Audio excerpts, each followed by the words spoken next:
William Shakespeare as an Elizabethan poet, এটা বিশ্লেষণ করতে হবে, এই শর্ট নোটটা লিখতে হবে। তো এখানে বলা হচ্ছে William Shakespeare was born at Stratford আপন Avon. Shakespeare was an Elizabethan poet and the greatest dramatist of all ages.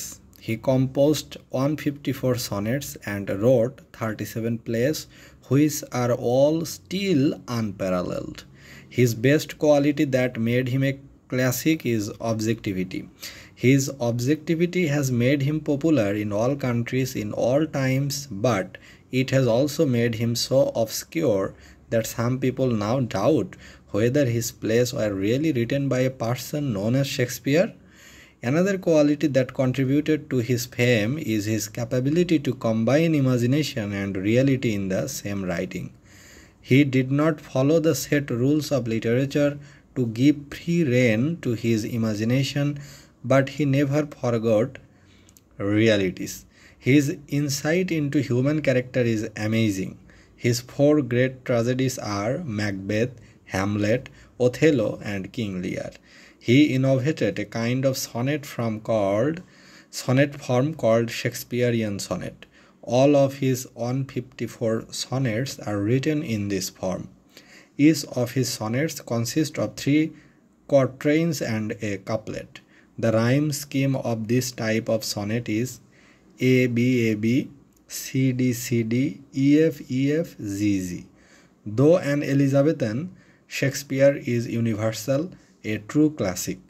People liked his plays and poems in the past, they like him at present, and they will continue to like him in future. তো এখানে William Shakespeare সম্পর্কে একটা short note লিখতে বলা হচ্ছে।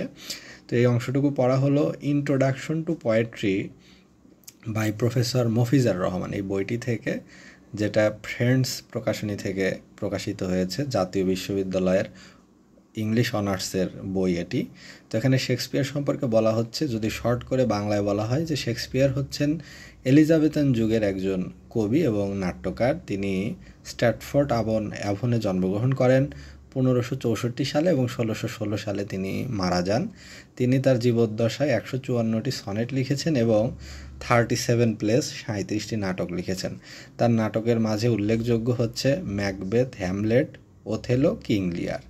এবং তার নাটকগুলো এই জন্য বিখ্যাত, মানুষ এখনও পছন্দ করে, ভবিষ্যতেও করবে, আগেও করতো। এর কারণ এদের অবজেক্টিভিটি বা ক্যারেক্টারের যে ইনসাইটগুলো, চরিত্রের যে রূপায়ণ এবং হিউম্যান নেচারকে এত বাস্তবভাবে ফুটিয়ে তোলা, এই জন্য শেক্সপিয়ারের যে নাটকের চরিত্রগুলো বা তার যে কর্ম, তার যে সৃষ্টি, এগুলোর আবেদন কখনোই ফুরাবে না। কারণ অনেক আগে লিখেছেন, কিন্তু মানুষ সম্পর্কে তিনি যে অবজারভেশন করেছেন, যে বিশ্লেষণ করেছেন, হিউম্যান নেচার এখনও সেরকমই আছে।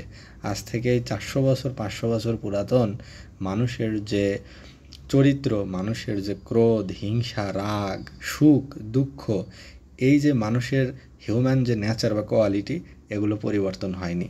সেই জন্য তার নাটকের যে আবেদন, সেটা ফুরাবে না, থেকেই যাবে।